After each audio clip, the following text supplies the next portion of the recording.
Hello, Resistance. We're coming to you live from the Man in the High Castle after show. We are talking the finale, and we have a very special guest. Did you like how it ended? We shall discuss. Stay tuned.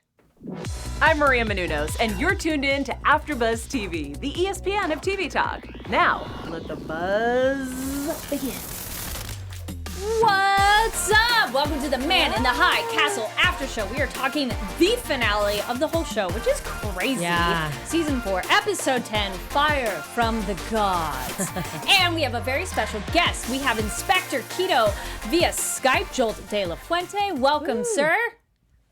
Hey, so happy to be here, you guys. Yay. Well, and then we'll go down the line real quick. My name is Carrie Lane. I'm joined by my awesome panelists. Yes, I am Belle Blankenship, and I am Rachel Goodman, and I just want to say I appreciate the title, especially after Hawthorne's Prometheus reference a couple episodes ago. Yes. Nice. We're going to be breaking down the finale, and we're going to go through some of the major characters, and then Joel, as these moments happen, please chime in on your experience in the show, and we'll be asking you questions as well.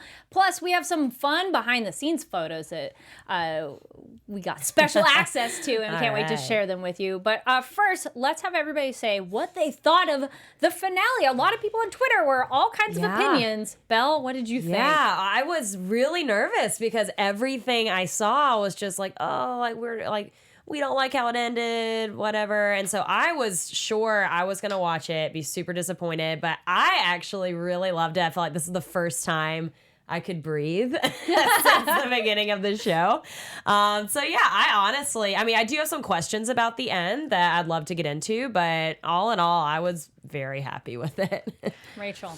I feel unsettled with the ending. Oh. I don't necessarily dislike it. I appreciate what they did, especially given the source material with Philip K. Dick's book. So it feels like it fits the tone of the novel. So I appreciate that. I do appreciate what they're trying to say with the ending and the portals opening up. And I feel like it does feel characteristic with John Smith at the very end. I just felt kind of unsettled with where they left us with a lot of openings where they maybe, like it just felt like we don't know what's going to happen. But I appreciated it. There are a lot of closed doors and a lot of open-ended questions. Yes. I find it was a satisfying enough ending for me of a lot of characters. I felt their direction where they ended up was satisfying enough. I do think the end with the portal was a bit more open-ended. Then I'm like, wait a minute, I have questions. But I didn't feel like, it's the end. I felt like, I feel like, okay, that's a good package. And I just want to say one more thing, too, that I feel like what does make it satisfying is the fact that characters that had done terrible things weren't just let off the hook either. So I will say that. That was very, I appreciated that. And Joel, how do you feel about the ending in general? And then how do you feel about the ending for your character? This has been a long run, 4 seasons. How do you feel about all that? It's fun to it's so much fun to sit back, because we've spent so long working on the story and on these characters, and for those of us who've been sort of working without an audience, to finally put it out in front of people and to hear all of these strong and varied responses it's so fun and interesting, and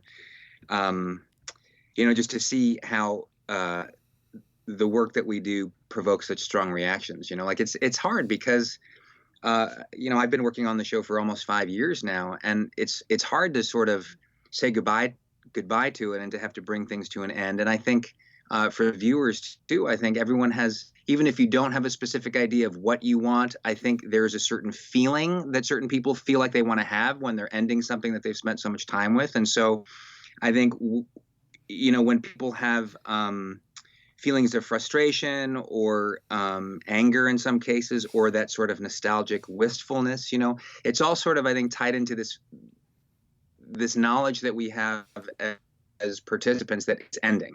We all know it's ending, and I think that creates an interesting dynamic when you approach a final episode or a final season. For me, it was, it just was sweet sorrow. You know, like it's such a wonderful job, such a wonderful role to have gotten a chance to work on, and it was sad to say goodbye. We'll get into it more later, but briefly, how do you feel about your character where we leave off with Kido? I loved it. I mean, I think there was a lot of conversation about it. I love the fact that he is different than he was at the end than when we first saw him at the beginning. I think there's been a lot of sort of fracture and change, like over the seasons. But I also appreciate what you guys said too, that we must never forget that some of these characters do terrible, horrific things, and in the end, I think everyone has to. No one gets away unscathed. You know, I think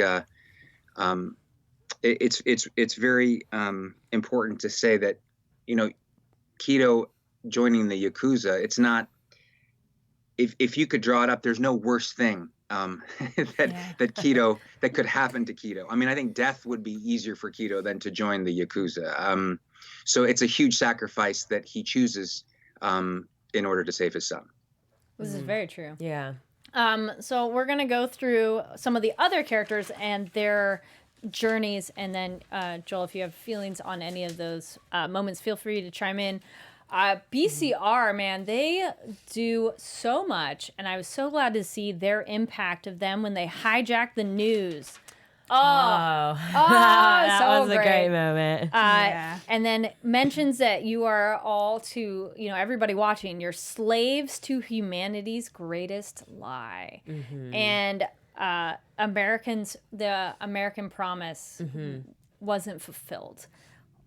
And then just resist. But also, Belle makes a great point of like, okay, you don't have to fight, but you need to, your gun got jammed. Like, you could do something else, because not everybody in that world, or even any world, could like kill someone and be like, yes, oh, no problem. But, you know, they could do something.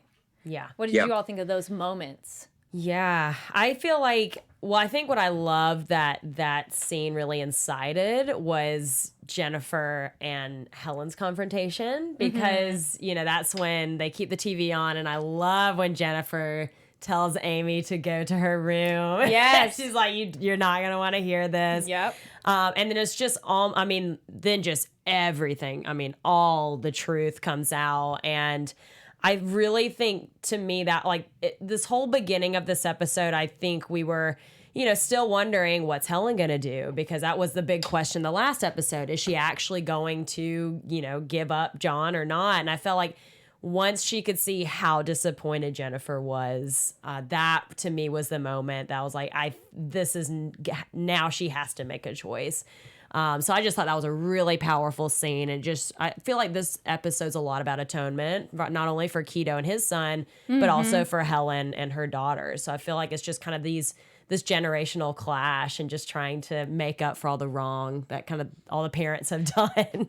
And Rachel. it's interesting, kind of speaking to Helen, we forget, because not necessarily forget, but just maybe that's not the focus.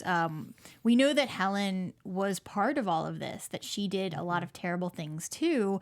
And it's almost it's also because she didn't do anything to try and stop it or walk away when she could. And she made a choice to be part of something so terrible that now, as we kind of went with her and from her point of view this season, I think most of the fans wanted her to be able to walk away from this without any major repercussions of what she had done. But I think that when we see that moment with Jennifer, we realize, no, like, just because she's doing the right things now does not necessarily forgive what she did in the beginning. And we're reminded of that, and reminded that maybe she's not going to have the best outcome. Yeah, and I think another, just talking about the BCR moment that I really loved, was when Lem pulls out the American flag. And it kind of makes me forget for a second just, you know, how much I feel like we can take that for granted. And I didn't really see that scene going the way it did. I was thinking it was going to be a really beautiful, I mean, it was still a beautiful moment, but it was almost like, because they were just saying this flag has never done anything for them. Well, we also have to remember that this is around, well, it's like the 60s, and not a good time period for people of Exactly. color. No. So Yep. for them, it's not like, yay, like if you were Right. white, sure. But Well, they make a great point. They're like, that's not the world we want. Yeah. and it was never the world that they want. Like for Yeah. just the way that just with slavery and even the Jim Crow laws later, that why would people Yeah. persecuted under that flag want that flag back? Right. It's So like I- under yeah. each flag they've been oppressed. Yeah. So I do actually love that it took that direction, that she was like, we just need a totally new flag. We need everything new. So Joel, So what that did was you great. think of those segments of the resisting and different forms of resistance? I was on set the day they were shooting that scene, and there were a lot of rewrites that were happening, always throughout, the show. But the power of the American flag and what it says to us as viewers and us as people who live in our current reality is one thing. And when I think the scene was initially written, I think the scene was going in that direction originally. I think it was Lem takes out the flag, and there's this sort of feeling of, we can have this again. But I think there was a lot of dialogue about that, and these reminders that, look, there has been no civil rights movement here. There's been none of that here. And even if there had been, I think, when Belle has that news conference like you were talking about, and she says, look, you don't have to be an active participant in the solution, but let's all just admit that there's a problem, and that I think that, all of this speaks, it affects all of the characters. It's like what you're saying about Helen, which is that, we may come to our own truths about our involvement in the world that we live in, but it's, people talk about, well, it wasn't fair what happened to this character, or, it wasn't fair what happened to that character. Well, this world is not fair. This is a brutal, terrible, quick acting, crazy world. And so, there's no saying what's going to happen to anybody. Really the only thing you can hope for these people is that they're at least aware that they are a part of the tapestry of whatever happens in it. That you take you have some kind of awareness about that you lived in this world and impacted it. Even if you chose not to do anything, that's your choice in this world. So Helen makes her choice. And I think a lot of people feel like she made, the quote unquote right choice, but she still has to bear the consequences in this terrible world. And she pays the final price, And speaking of Helen, and also essentially tying into today's world and the world of the show, how her daughter Jennifer tells her, "You killed them," and Helen's response is, "It was a different time." Also, it was just one step and then 20 years. And that kind of talks about how like behavior, not to justify it, but how some people can go down that road. And that's why you maybe need to start making changes. Be like, nope, need to not go down that path at all. Because it's just, and she says that they didn't ask questions.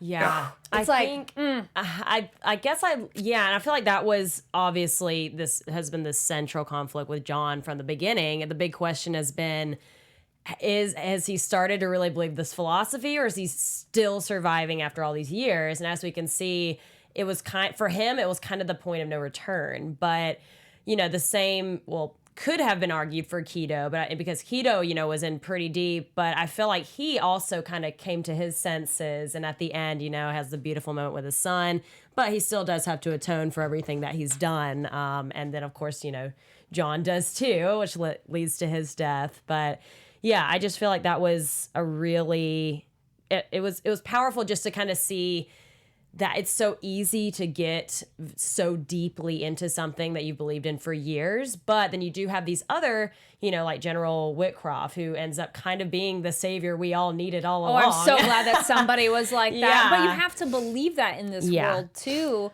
The book and the real world of, like, there are some people that maybe they're too scared to act, which is a little bit of a plot line in the new Star Wars too, of like, you need somebody else to show, like, to fight back, because you don't want to be the first or the only one. Yeah, and it's kind of, speaking of Star Wars, it's not like these are Palpatines. These are people who are very gray area.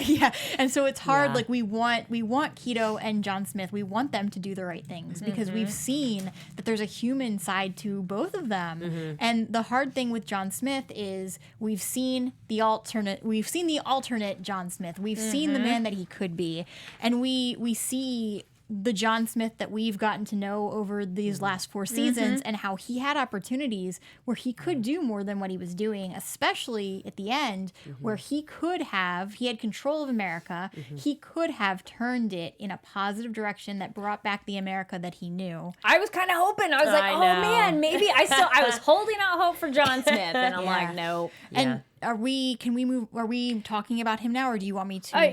With John and Helen, because we also get that moment with John and Helen when he's talking with the resistance, and I love Helen saying, I wouldn't want their son, she wouldn't want Thomas to see what they've become. Oh, yeah.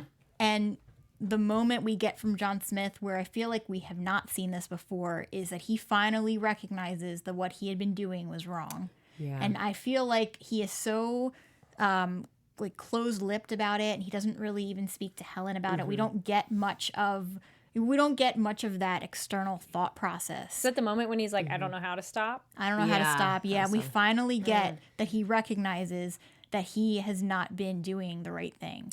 When he was ready to kidnap Alt-World Thomas and bring him back, I was like, nope, you're done. Yeah, for some reason, I never even considered that. The whole time I was thinking, oh, he's going to just try to go into the Alt-World. I thought he was going to go there. Yep. Yeah. I didn't even consider him kidnapping Thomas and bringing him back. Yep. But that just, to me, also speaks at Helen's character, because originally it seemed like when he was talking to her that he might have been able to sway her a little bit, because she was breaking down a little bit at the beginning.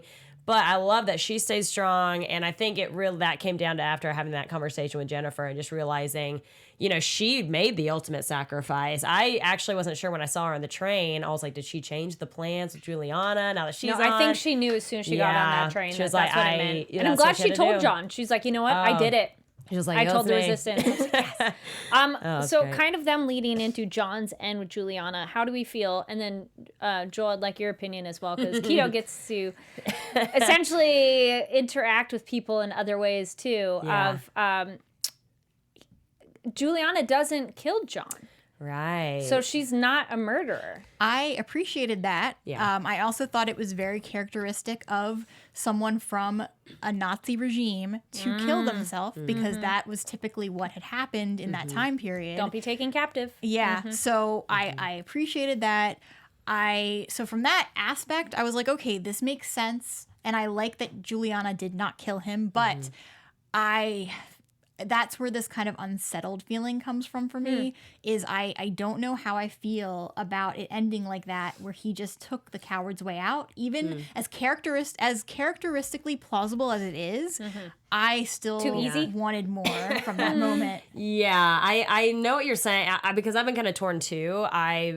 Because in a moment, it might have been very sweet if Julianna could have once and for all killed him. So it was like this big moment. Yep. But, we were talking, and I mean, they did have a moment at the very end together, because they have both gone through a lot of the same things. Yep. I don't know how else, though, they could have really, because I don't think I would have been satisfied if she killed him, just because, I mean, they've both been through so much, but it did almost seem like too quick, and now he's gone, and we're like, but wait. So, Joel, what'd you think of that ending for your rival, John Smith? Did that scene remind you at all of, that scene like had some, it reminded me a little bit of the scene between Kido and Frank at the end of season 3, in the sense that two characters who find themselves in a situation where they can't both exist together anymore, and they're sort of hurtling towards one another. And then when they finally get to this moment where they're together in the same place in the same time, the interaction between them is a little unexpected, in the sense that in both instances, I feel they have a communication that is more intimate and less hateful than you would think, because they are adversaries. But in the end, they've both learned so much from the other in a way that they couldn't learn from anybody else. Like John says it to her. John says it to Julianna. It's like, you are the only person I've come across that I can have this conversation with. You've seen it. You've been to this other place. Yeah. So you know how hard you've seen you've seen that it doesn't matter. I mean, it sort of raises this other interesting question because you all were sort of lamenting or debating his choice, John's quote unquote choice of, I can't stop it now. And when you talk about the fact that you've seen this other reality, and now we know as viewers that it's a multiverse, there's infinite realities, right? So then does it sort of change your view? Do you suddenly sort of think, well, then maybe there is no choice? Maybe because every time you make a choice, there's a different reality. So does this reality is John Smith, is that the tragedy that he was stuck in this? There's nothing he could have done. So when he actually says, I don't know how to stop, this reality, he doesn't know how to stop. I mean, it's something to consider, because in some ways you can think of him as a tragic hero where he somehow lost the ability to choose because of his actions leading up to that point. But knowing about the multiverse, it raises the philosophical question, maybe there is no free will. Maybe there is no ability to choose. I had kind of wondered that in the sense of our characters fated to interact with each other as well. We had talked about that. Especially with Tagome in seasons past where he had noticed. He had met the other Julianna. And that how certain people always seem to be driven toward each other no matter what reality we were in. I mean, I would like to think that for John, the only way he could have stopped is at the beginning. Like, that's a snowball that should have stopped after, he made those early decisions. And after that, it's too far gone. Or if he had been, the double agent that I have been hoping for. Yeah, that's what I was hoping for, too. But he was not. I feel like with John, he went through the point of no return when he watched his friend go away. Yes. And did not even try to do anything. That was the moment could have been the moment that changed everything. And I think that when we saw him go to the alt world and see his friend, I think he recognized that there was no other choice. Like Joel had said, that that's it. Like, there's no stopping it now. I am who I am. Man. But then the real question is it the person or is it the world that creates the person? True. That's good. Well, These are the great questions. Yeah. I'll never know unless you actually know.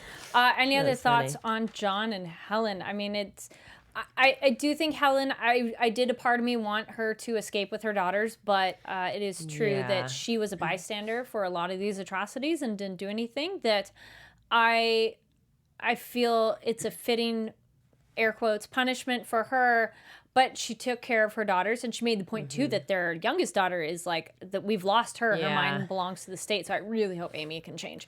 I'm like, please. But I think they can, because it's one of those, once it gets out of this is not the right way, maybe she's young enough that maybe we hope she's not yet in a place of agency.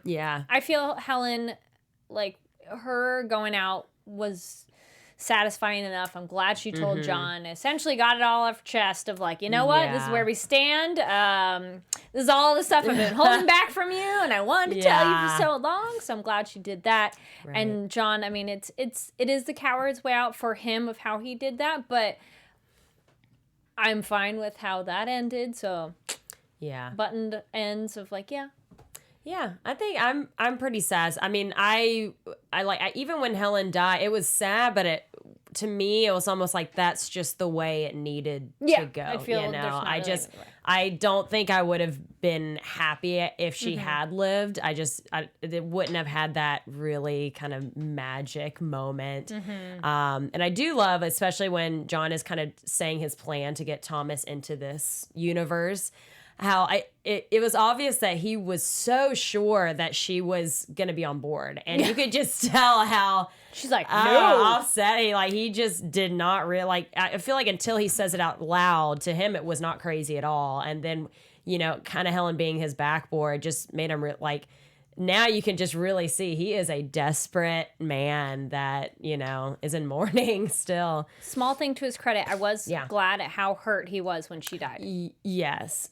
How broken he was when she was gone. I was like, well, yeah. Give him that. Thing. I kind of figured too that he could not live without her. Yeah. Yeah. Then, Joel, any final thoughts on John and Helen?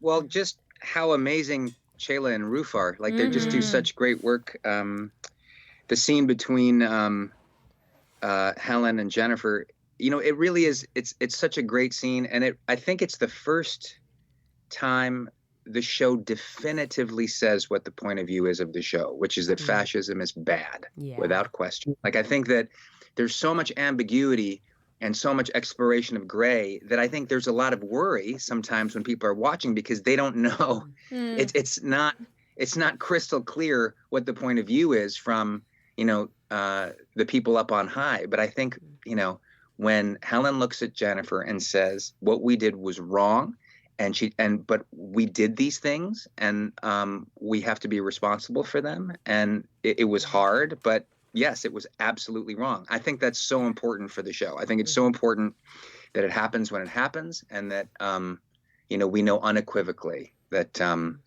you know, no one is on board with this kind of a world. Yeah. The other resistors, we have Julianna and Wyatt, which they get a nice, I guess, they get a good ending / very open ending. They also bring out the point with Bellows essentially about the portal that something is coming. Well, Bellows is present. But is the portal good or bad, or is it how it's being used? Yeah, I was wondering when they kind of were having this conversation, at that point I was like, well, are they trying to destroy it or trying to control it? And at the end, it, you know, it's still a little ambiguous. Can anyone really control it? Because she even says that herself. Yeah. But yeah, that's kind of, she said it's only bad because the Nazis are in charge of it. So, you know, I really like that conversation as well. And I think it, you know, speaks a lot about the portal. Yeah. Rachel. So I just want to point out right now that the book might kind of like point out why they went in that direction. The book was slightly different. At the very end, Juliana Crane, it's this whole thing where they discover this book called The Grasshopper Lies Heavy, which basically points out that there's this other world where the Allies won World War II and that this world that they're in is wrong. And it's more about the characters that are in this world realizing they're living in a false world and their eyes are open. So I feel like this kind of more ambiguous ending with the portal where people are coming in it's a different way of showing the same thing, where people who are in this world, they're going to learn the truth from people who are entering, who know what could be. And what other realities are out there, and that people don't have to be living in this world that they were otherwise, they were ignorant to the outside, and what other opportunities and possibilities exist out there. So what a lovely way to say it. That was really Thank you. Thank you. Please put that on Twitter. There you go. Please put that on Twitter. I will. ASAP. Well, it's interesting too because we know some specifics of the portal, like the actual practical thing. You can't go somewhere if another you exists, but how do you check? Like, how do you know without risking it? And then, I mean, that's where I feel it's a little more open-ended because, like, why it's like, where are they coming from? And Juliana's like, they're just coming from everywhere. And it's kind of like, well, what prompted them to come now? I mean, these aren't questions you necessarily need answered, but are kind of like, oh, I'm curious on what the thought process was behind it in terms of like, what made them go now? None of them brought stuff with them. There was maybe a purse or two, but you know, nobody's like backpacks ready. And are they coming to stay? Because like if you're leaving a very different world and coming to this one, you might not like what you have and be like, nobody's turning around and going back, except for we do have one person that went the other direction. Hawthorne. Yeah. Which for him too, his wife doesn't exist in this world anymore. So he's like, maybe go find her, which they have that conversation that maybe they'll find each other again. Right. And I think, because I was trying to theorize who all these people were, and I'm not sure if these are people who did die in the Nazi universe, and now it's like they're coming from, it's almost like kind of a way to start over. It's like having a voice for all the ones who did die to kind of like enter this world, you know, make a new and better world.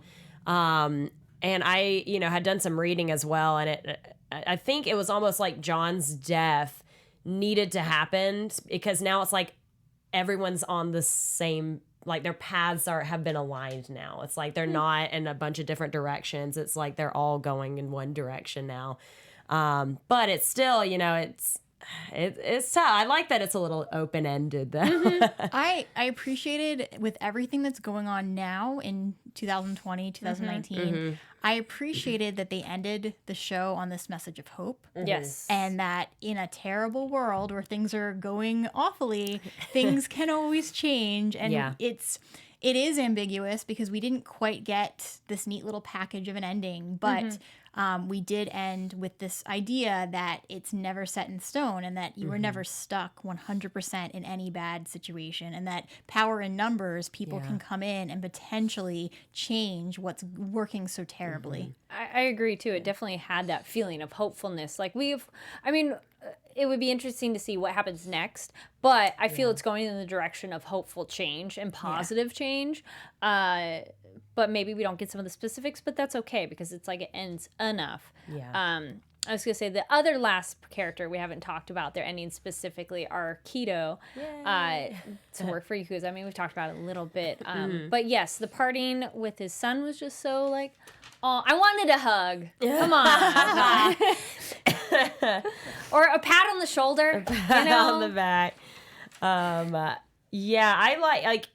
think, you know what you were saying, Joel, that really death would have been better for Kido than joining the Yakuza. And that's something I'm actually surprised. That seems so inconceivable that I never predicted that in the last 9 episodes. I don't think any of us saw that coming. I know I sure didn't. So yeah, I thought that was, and really it just shows how deeply he cares for his son. And when he has, that special moment with Toru, it just, this is finally, we've said throughout the season that we love him, that we hate him, and now we can finally say that we really love him. So Joel, on that note, what would be your favorite kind of transformation moment for Kido in the whole series? Wow. Or we can stick with the episode. Not to hit you with such a big question there. Yeah. Well, for this season, I think a lot of stuff happened. Well, gosh, it's so hard because anytime you find a moment, it's attached to a moment that happened before. It happened to a moment before. I mean, I think a lot of things happened with the scene with Frank in the desert. Like his realization that they're a lot more similar than he realized, that they have this sort of meeting of the minds in the desert there. And then the death of Tagomi is huge, even though it happens off screen, and his sort of comrade and also major adversary being gone. I think that,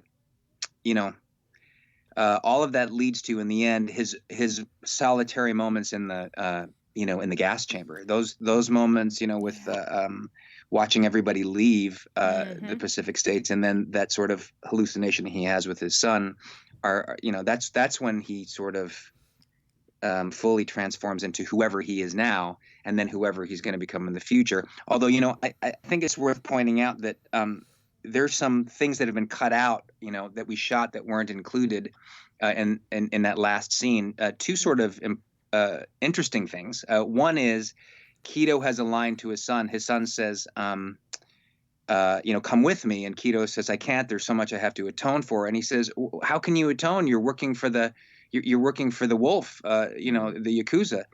And then Kido looks at him and says, he won't be the head of the Yakuza for much longer. Ooh. I kind of was wondering that in terms of like, well, wait, if he goes in, could he be changing it from the inside? Yeah. Oh. What I sort of loved about that was that, even in a state of atonement, even in his regret and in this sort of new worldview, Kido is still always Kido. That, he's still, he cannot work under someone like Okami for too long. And then the other thing about that last scene, which is important to know, is that scene is shot after his son gets on the boat. And if you look, you can see there's someone sitting on the boat with his back to them, and he turns and it's Childen.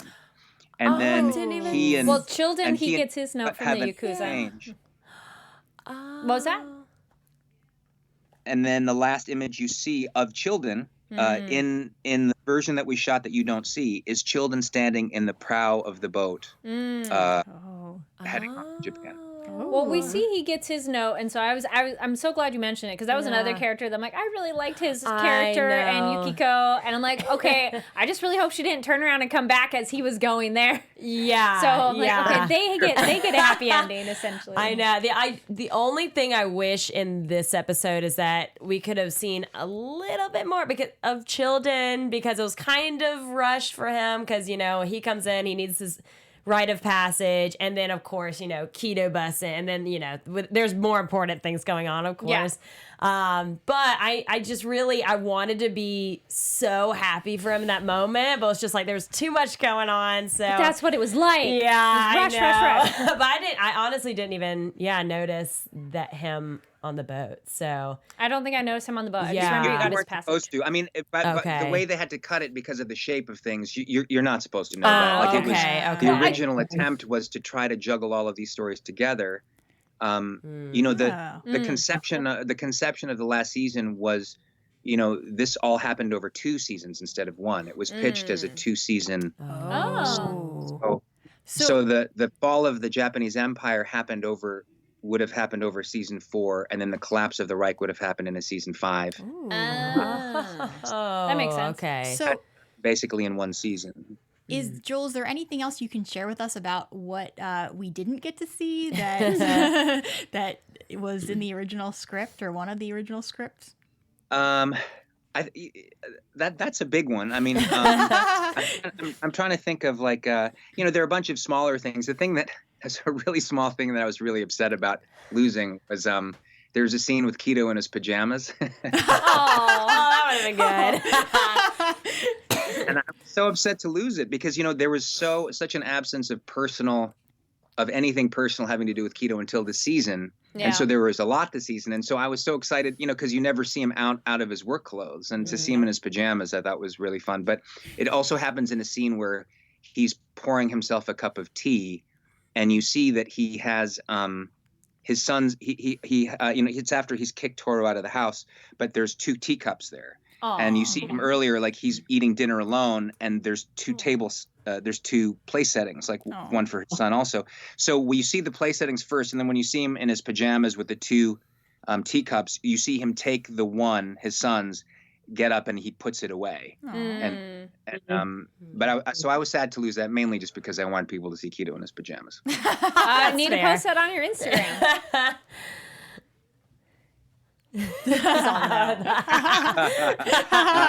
There is a photo somewhere. I'll have to put it out. Well, actually, before we get to some photos, was there any other thoughts, ladies, on the finale? I don't. We'll go through some quick pictures, but any other quick thoughts on the end? I don't think so. All right. We hit everything. We're just gonna look at a couple quick photos that Joel was so kind to share with us. I love the infinity chamber room too that you sent. Oh. So I feel like Kido wouldn't have been there, but That's true. it's cool you got to go.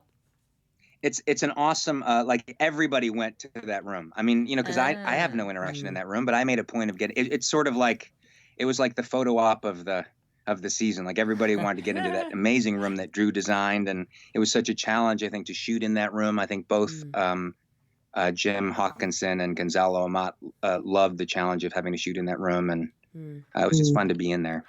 Joel, Nice. it reminded me of Yayoi Kusama. I'm not sure if I'm pronouncing The it art right. exhibit, The artist. yeah. Yeah, with the infinity rooms and mirrors. Yes, sure. Yep. Then I like this one. We get you smiling with your son, and also our other special guest that we had this Rich. season. Yes. We were. There was a lot of clowning around. I think when you're playing things that are so serious, I think there's a lot of letting off of steam on the set. Like there's a lot of joking around and stuff. And in all of the pictures, Sen, who plays Toru, is always pointing his gun at somebody. Okay. That's pretty funny. That's funny. Awesome. Yeah, that's a fun one. And then a couple gentlemen, it looks like you're out in the woods. For those listening, glasses and red beard on one of them. And Yes. That's that's Helen, one of the writers and producers on our show, and in the middle it's David Scarpa, one of the co-showrunner. for cool. season 4, and that's standing in front of the auction house. Oh, okay, nice. Oh, cool. Makes sense. It's so weird to see Kido smiling. I know. Out of his element. We also get sound with the boom next to a nice samurai suit, which looks like it probably was the auction house as well. No, that's actually in the in General Yamori's office. There's a couple pictures there. I just think that they did such a great job of building out the Japanese side this year. The set that they built there was, it was truly grand and amazing. There's another shot of the massive screens, and then the huge statues with some of the Crown Princess's retinue that are there. It's just a gorgeous, huge set that I think they took those statues. I think they're in Amazon Studios somewhere right now. So. Oh, very cool. Awesome. Cool. Well, people will have to check out your Instagram as well, because I liked you had a behind the scenes of the stunt too, of the shotgun, which was cool. So people have to go look at your Instagram for that. Joel, unfortunately, we do have to wrap up. Thank you so much for talking with us. Yes. Anything else you would like to add at the end, or anything else that people can be on the lookout for that you're working on? Well, I'd just like to say it's such a pleasure, and I'm so grateful to you guys for following the show and all the amazing observations and all the great things you have to say about it. So we're all really very grateful for it. So thank you so much. Thank you. Thank you. It's been a pleasure watching you, as well as all the rest of the cast and Absolutely. crew's hard work come to life, and now sadly essentially end its life, but it's online forever and everybody can see it. That's right. So again, thank you, Joel. Thank you so much. Happy New Year, you guys. Happy You New too. Year. Bye. And Bye. bye. Thank you so much to everybody who has watched and listened along this journey for the Man in the High Castle after show. It was awesome to talk with Joel at the end, as well as our Yes. other guests along the way. Thank you so much to everybody who's been part of this. Where can people find you online? So I am Rachel Goodman. You can find me on Twitter at Rach Goodman, or on my author Instagram account at Rachel Radner Author. If you are a fan of Ray Donovan, that's coming up next. I'm heading over there to do the recap for that. And then later tonight, I'm on the Witcher panel at 10 p.m. Pacific Standard Time. Busy. And I am Belle Blankenship. You can find me on Instagram. That is at B as in Belle, EBENSHIP. And my name is Carrie Lane. You can find me online at Carrie D Lane. That's KARIDLANE. Also tune into the Popcorn Talk Weekly. We talk about movies that came out and box office breakdown. And also on AfterBuzz Anime, we talk about My Hero Academia. So thank you so much for being part of this again. Yay. And we'll see you around. Bye. Our founder, Kevin Undergaro, and me, Maria Menounos, would like to thank you for tuning in to AfterBuzz TV. Remember, we're not just the first, we're the biggest in the world, and we're the only destination for all your favorite TV shows. Whatever you crave, we've got it. So go to AfterBuzzTV.com and check out our lineup. Buzz you later. The views expressed herein are those of the hosts only and do not necessarily reflect the views of AfterBuzz TV or its owners or principals.